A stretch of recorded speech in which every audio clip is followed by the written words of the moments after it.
सबसे पहले मैं आपको ये क्लियर करूं कि जो पाई है वो फाइनाइट है या इनफाइनाइट है।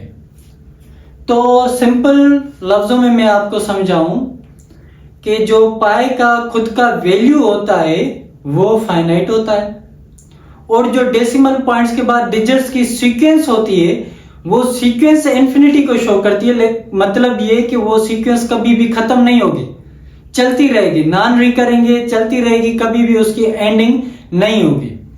ठीक है, तो सिंपल लफ्जों में अगर मैं आपको समझाऊं कि जो भी रियल नंबर होते हैं वो हमारे फाइनाइट होते हैं, क्योंकि उनको हम नंबर लाइन पे रिप्रेजेंट करते हैं उनके एग्जैक्ट वैल्यू के हिसाब से या फिक्स्ड वैल्यू के हिसाब से।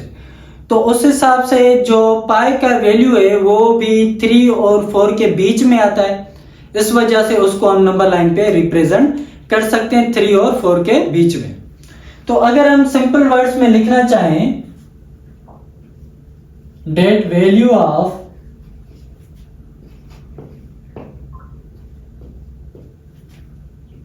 पाई itself is finite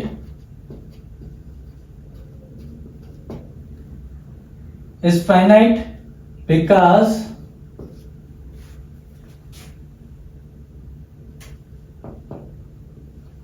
it is a real number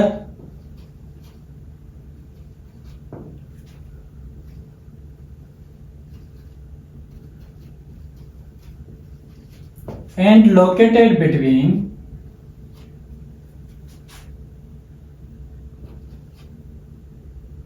3 and 4,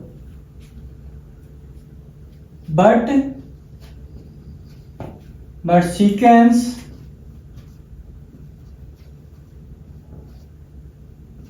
sequence of decimal digits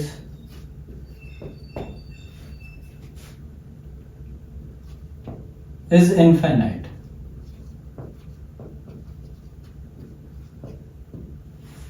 देखें, जो पाई है उसका वैल्यू जो है वो फाइनाइट है, और जो सीक्वेंस है डेसिमल डिजिट्स की वो इनफाइनाइट है।